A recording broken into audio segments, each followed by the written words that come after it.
नमस्कार दोस्तों, स्वागत है आप सभी का हमारे इस यूट्यूब चैनल पंडिताइन चाची में। तो दोस्तों, आज हम आपके लिए लेकर आए हैं चटपट मैया की एक कहानी। एक गांव में एक माँ और बेटा रहते थे। उनके पिता नहीं थे। माँ ने उस बेटे को बहुत प्यार से पाला था। धीरे धीरे जब बेटा बड़ा हुआ तो माँ से जिद करने लगा कि माँ, अब मैं बाहर कमाने के लिए जाऊंगा, क्योंकि अब हमारी उम्र के सभी लड़के बाहर जा रहे हैं कमाने के लिए। इसीलिए अब हम भी कमाने के लिए बाहर जाना चाहते हैं। तो उनकी माँ बहुत चिंतित हो गई और बाहर कमाने के लिए अपने बेटे को भेजना नहीं चाहती थी, क्योंकि वह बच्चा ही माँ की आखिरी उम्मीद और सहारा था। माँ को डर था, कहीं मेरा बेटा बाहर गया तो ऐसा न हो कि वो मुझे भूल जाए।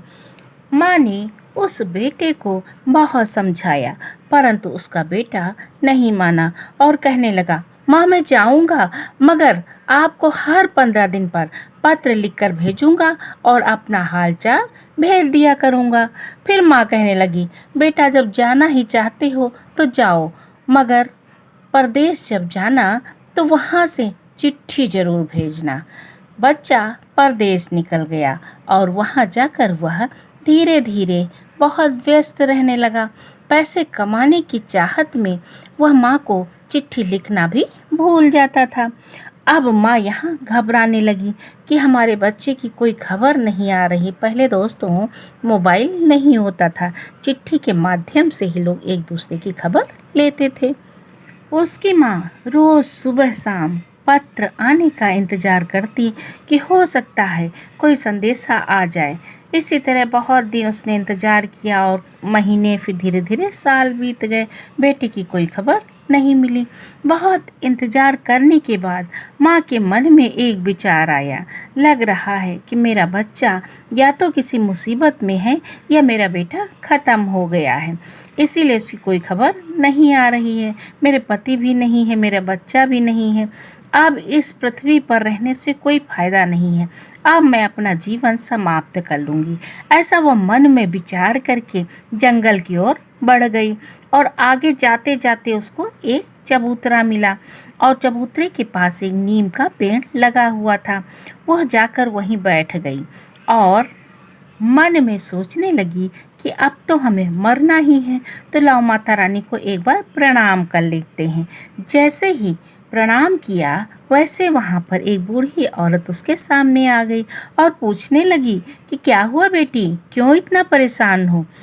तो वो कहने लगी, मैया आप अपना काम करो, हमारा दुख मत पूछो। तो बूढ़ी मैया कहने लगी, बेटी बताओ तो तुम्हें क्या दुख है। अगर मेरे बस में हुआ तो मैं ज़रूर उसको दूर कर दूंगी। अपनी सारी व्यथा कथा मुझे सुनाओ। फिर उसने अपनी सारी व्यथा कथा उस बूढ़ी मैया को सुनाई और आंसुओं से रोने लगी। उसकी आंखों से आंसू बह रहे थे। उसे रोता देखकर बूढ़ी मैया ने कहा कि जैसा हम बताते हैं तुम वैसा ही करो।